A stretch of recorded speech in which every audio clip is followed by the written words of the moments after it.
Good morning. We are students of class 10-3. Today we are here to share our presentation with you on the chapter Glimpses of India.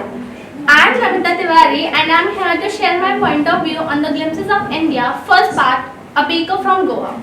The author of this story is Lucy Rodriguez, and which he created a pen portrait of Goa, and which he tells about the traditional way of Goa, like that how important are bakers and how they played a very important role in making the bread. Portuguese ruled Goa for many years, but they left their cultural influence there. Even children are so fond of eating of bread, and when they heard the jingling sound of the bamboo, they ran to meet the baker.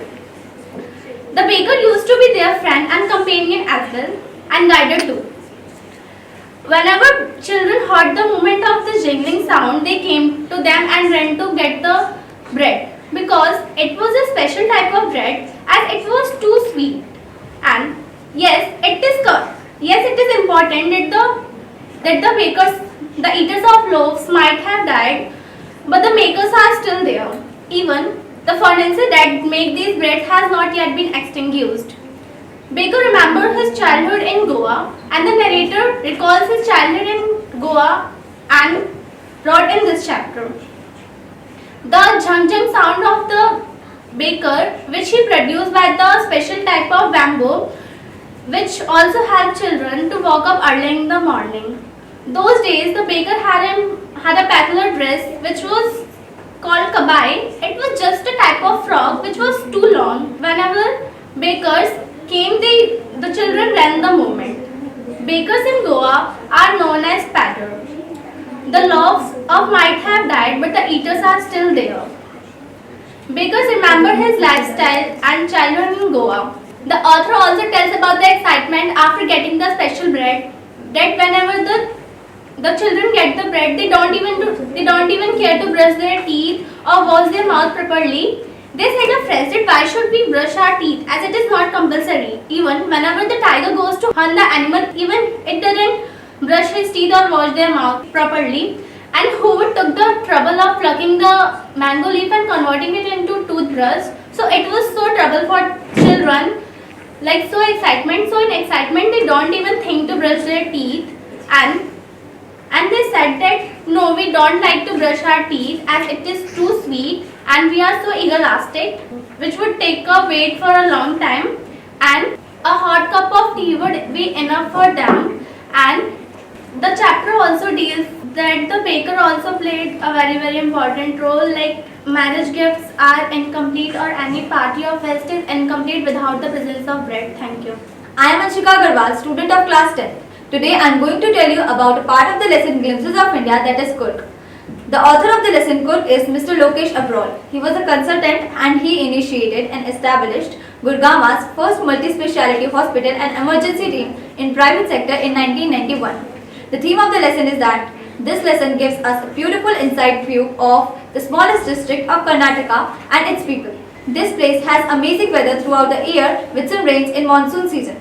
The people of Kurk are known to be the bravest. Coffee is the main crop grown in this region. The summary of the lesson is that this lesson is all about a smallest district of Karnataka, that is Kurk or Kodagu, and the author describes this place as a heavenly place which lies between Mangalore and Mysore. It has evergreen forest, coffees and spices. Here the air has coffee aroma in it. There's a famous story about Greek and Arab descent of Kurk people that once a part of the Alexander's army had to settle here as it was not possible for them to return, so they settled here and married to the locals. Here the people wear kupiya, which is similar to kufiya that Arabs wear. The Kurd regiment of Indian Army is the best regiment, and also our first general our first chief, General Karyapa, hailed to Kurk. The hills and the mountains are the main source for the river Kaveri. The message of the lesson is that the people of Kurk teaches us to be brave and independent. Thank you. I am Gunjan Sharma. Today I am here to present the third part of the Glimpses of India, named A Tree from Assam. About the author. The author of this chapter is Arup Kumar Datta. He was born in 1946 at Zorat in Assam. He was educated in Konkan and at Delhi University. He served as a professor in English for many years at JB College, Zahran. His published works, the adventure stories Brahmaputra, have been translated in many foreign languages. Characters: there are two main characters named Pranjot and Rajvi. Rajvi, he was a youngster and classmate of Pranjot in Delhi. He was an avid fan of detective stories. Pranjot, he had been born and brought up on a tea plantation. His father was a manager of tea garden in Upper Assam named Dekhiwari. He invited his friend Rajvi to spend summer vacations with them. Theme of the story. In Tea from Assam, Arup Kumar Datta described how tea has popular as the beverage in the world. Over 80 crore cups of tea are drunk every day throughout the world. This shows the graphic description of tea as stretching as far your eyes in Assam. The plucking of newly sprouted leaves by a group of tea pluckers are vividly described in this lesson. Summary of this chapter. The story revolves around the infamous beverage of tea, telling us more about its history and its discovery. It begins where two friends Pranjot and Rajvi set to go to Assam, Pranjot's hometown. When a tea vendor asked him if they would like to have some freshly made tea, they buy 2 cups, joining almost every other person in their compartment. It is the scene where Pranjot started reading his detective book and Rajvi decided to enjoy the scenic beauty. The green paddy field followed by the tea bushes.